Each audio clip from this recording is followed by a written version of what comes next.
Hey everyone, and welcome back to the Three Koi Fishes channel. Today, I'm absolutely thrilled to have my amazing friend, Sophie, back with me. And we have a special guest joining our chat today. Please welcome my good friend Jocelyn, a wonderful new mom navigating all the exciting and sometimes overwhelming stages of early childhood. Hi everyone, so happy to be here and especially excited to chat with Jocelyn. I remember those early days so well, the sleepless nights, the tiny socks, it all goes by in a flash. Hi, Joy. Hi, Sophie. Thanks for having me.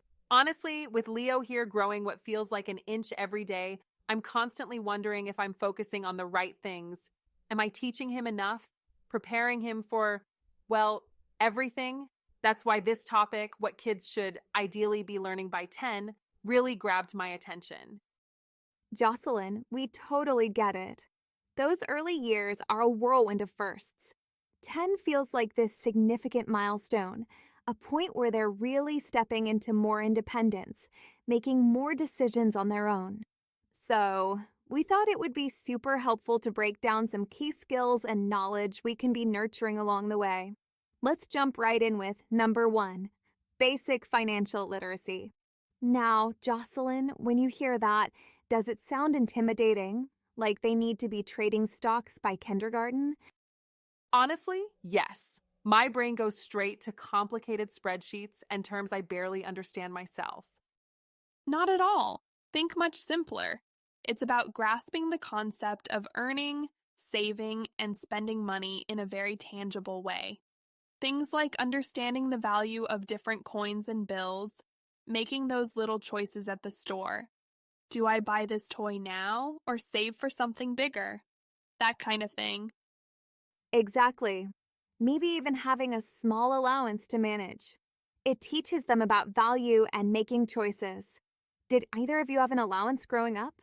Any funny stories? Oh gosh, I remember blowing my entire allowance on those little packs of trading cards within 5 minutes of getting it. Definitely learned a lesson about delayed gratification the hard way. My parents were not impressed. That sounds incredibly familiar. I can already see Leo with that same impulse, just with, grabbing everything in sight. When do you even start introducing the idea of money? Even with pretend play, using play money, talking about how some things cost more than others. As they get older, involving them in small purchasing decisions can be a great way to start. All right, moving on to number 2, basic cooking skills.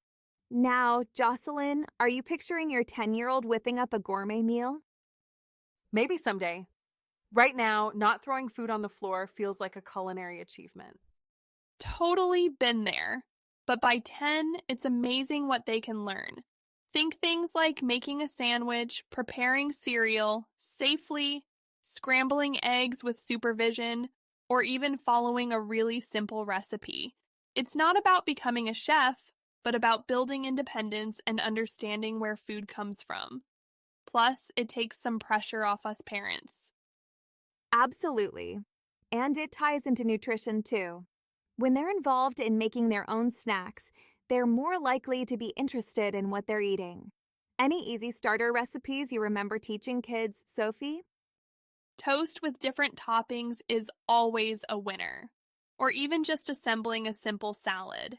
My niece loved making fruit skewers, just chopping up soft fruits and putting them on a stick. It's about getting them comfortable and safe in the kitchen and understanding basic hygiene like washing their hands.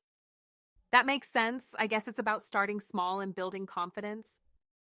Our third point is responsibility for personal belongings.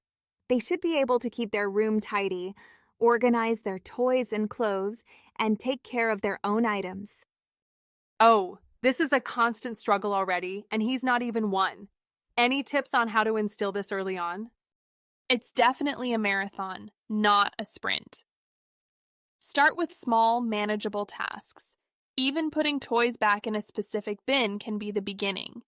As they get older, having designated places for things and involving them in tidying up can help.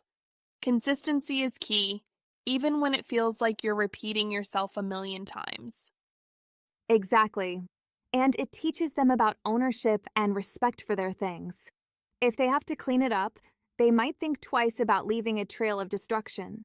It also contributes to a more organized household for everyone's sanity. Any funny stories about your kids' attempts at tidying, Sophie?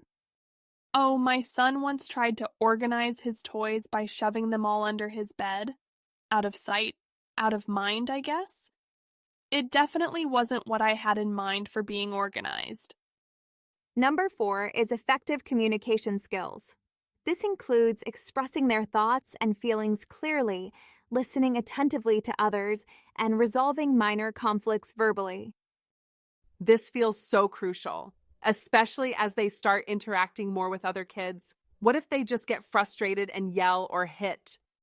That's a normal part of development, but it's our job to guide them towards better ways to express themselves. Role-playing scenarios can be really helpful. Practice saying things like, I feel frustrated when, or can we please take turns? It takes time and patience. Absolutely. And active listening is just as important.